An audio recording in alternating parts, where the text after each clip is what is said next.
ዳጊና ጽዮን በግላቸው የጀመሩት ሴራ ቢኒያም ደርሶባቸዋል። ቢኒያም እየደረሰባቸውም ከልጅቷ ጋር እንዳጋጣሚ ሲነጋገሩ ነበረ። ዳጊ በወቅቱ ቢኒያምን ስላየው በጣም ደንግጦ ነበር። ጽዮን ግን ንግግሯን አላቋረጠችም ነበርና ቢኒያም እውነቱን ለማወቅ ችሏል።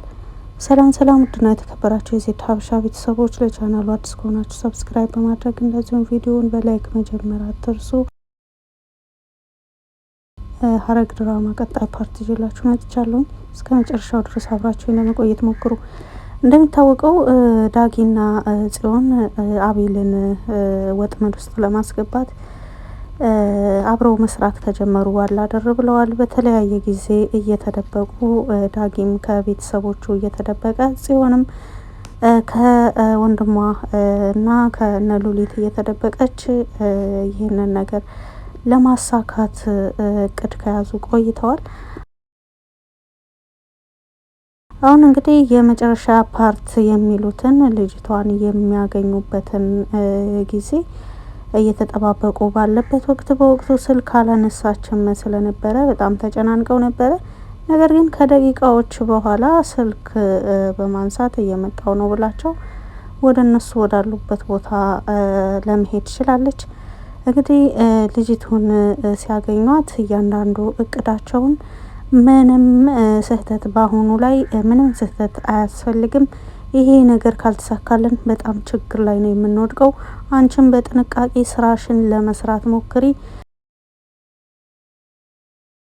የማታስቢው ችግር ውስጥ ላይ ነው የምትወድቂው ይሄ ነገር ከተበላሸብሽ በማለት እንግዲህ ጽዮን ልጅቱን እያስጠነቀቀቻት ነበረ። ልጅቱም ቀደም ሲል ዳጊ ነግሯት ስለነበር ስለ ሁሉም ነገር ልጅቱን በጽዮን ንግግር ተስማምታለች።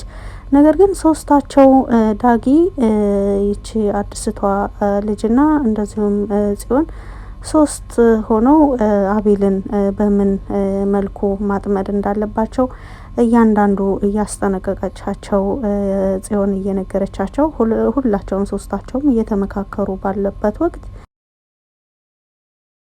ከጽዮን በስተጀርባ በኩል ነበር ቢኒያም የመጣው። ቢኒያምም ወደ እነሱ ቀስ እያለ ነበር የተጠጋውና ዳጊ ደግሞ እንዳጋጣሚ ከርቀት ቢያየውም ነገር ግን ጽዮን ንግግርሽን አቋርጭ ለማለት በጭራሽ እድሉን አላገኘም ነበረ። ምክንያቱም ቢኒያም ሲመጣ ጀምሮ ፊት ለፊት እነሱን ብቻ እየተመለከተ ነበረ ወደ እነሱ የቀረበው።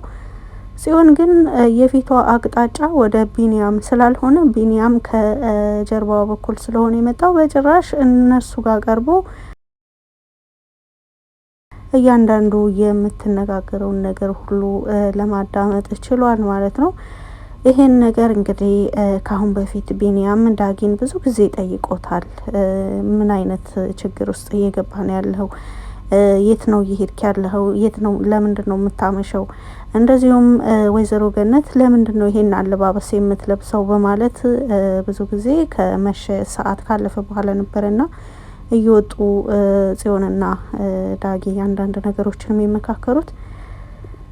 በወቅቱ ጽዮንም የተለየ አለባበስ ዳጊም የተለየ አለባበስ ለብሰው ነበረ ወደ እዛ ቦታ የሚሄዱትና ባለፈው ወይዘሮ ገነት ዳጊን ይዛው ነበረ። ልጄ ከመቼ ወደዚህ ነው እንደዚህ አይነት አለባበስ የለበስከው? ይሄን አለባበስ ለብሰህ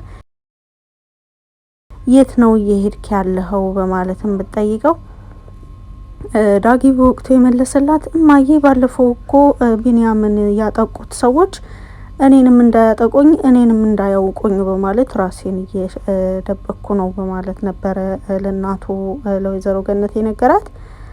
ወይዘሮ ገነትም ይሄንን ነገር ተቀብላ የኔ ልጅ እኮ በጣም ብልጥ ሆኗል፣ ጎሽ ከመቼ ወደዚህ ነው ግን እንደዚህ የተስተካከልከው? በማለት አመስግናው ነበረ።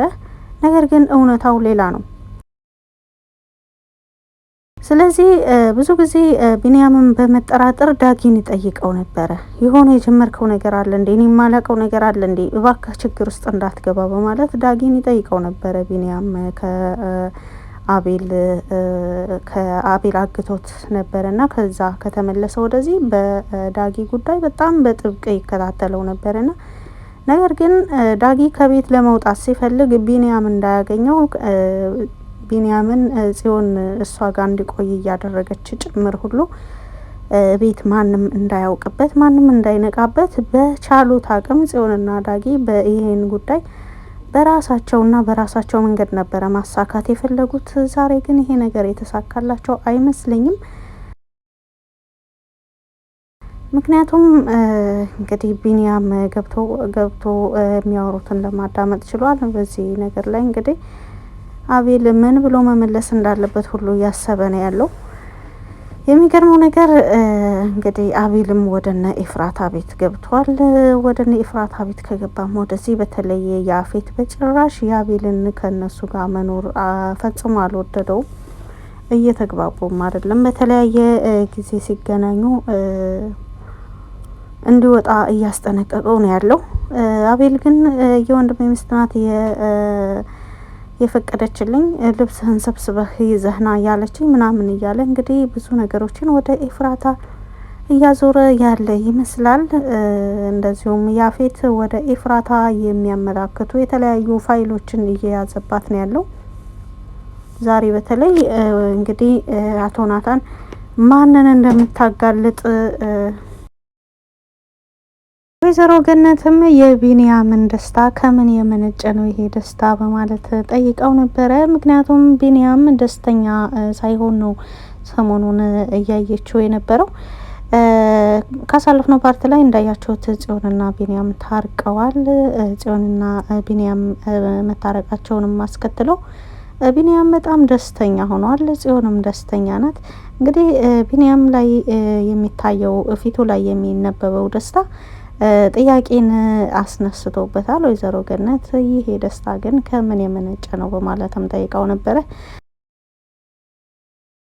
ታውቂውለ ምናምን በማለት ነገሮችን ለመቀየስ ሞክሮ ነበረ። ነገር ግን ወይዘሮ ገነት በጣም የገባት ትመስላለች። በእነሱ ወደ ስምምነት መድረስ ደስተኛ የሆነች ነው የሚመስለው። አቤል እንግዲህ በግድ የገባበት ቤት አሁንም ውጣ እየተባለ ቢሆንም ፈጽሞ ለመውጣት ፍቃደኛ አልሆነም።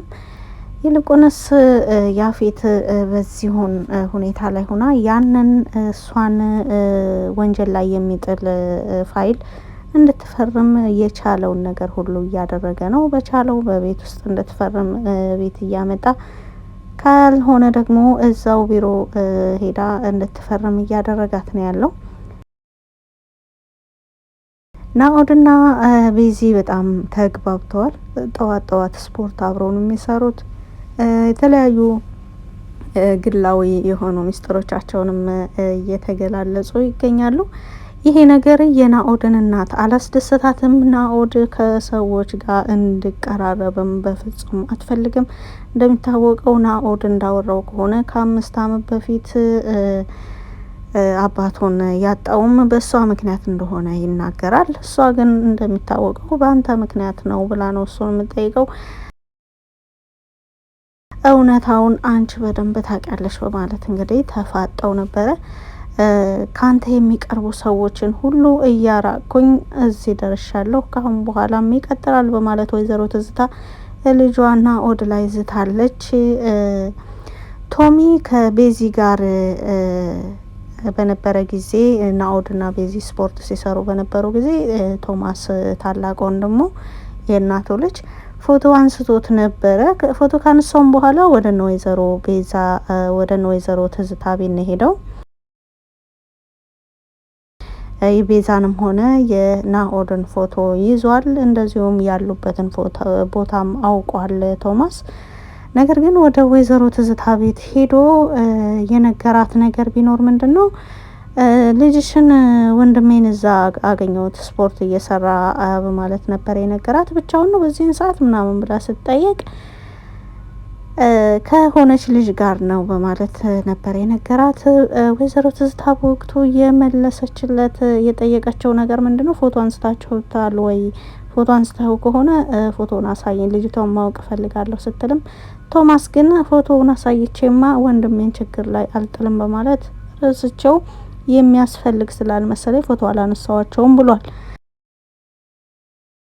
ነገር ግን ቶማስ ፎቶ አንስታቸዋል። እነሱም ማጋለጥ ናኦድን ችግር ላይ መጣል ብቻ ስላልፈለገ ነው።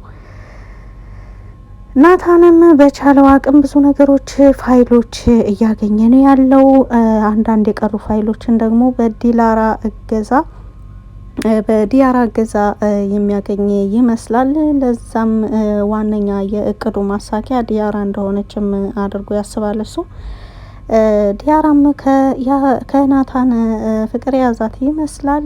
ብዙ ጊዜ እንገናኝ በማለት ተነግረዋለች። እሱ ግን አልችልም በማለት ነበረ አሁን ድረስ የቆየው። ናታን ወደ ጫፍ የደረሰ ይመስላል፣ ወደ ስኬት የደረሰ ይመስላል። ብዙ ፋይሎችን ይዟል፣ ብዙ የተለያዩ መረጃዎችን ይዟል። በቀጣይ ወይዘሮ ትዝታንም ሆነ አቶ ያፌትን የሚያጋልጣቸው ይመስላል ከባልደረቦቹ ጋር በመሆን። በቀጣይ ፓርትስ ምን ይፈጠራል የሚለውን ደግሞ አብረን የምናየው ይሆናል። ስላዳመጣችሁኝ ከልብ አመሰግናለሁ። መልካም ጊዜ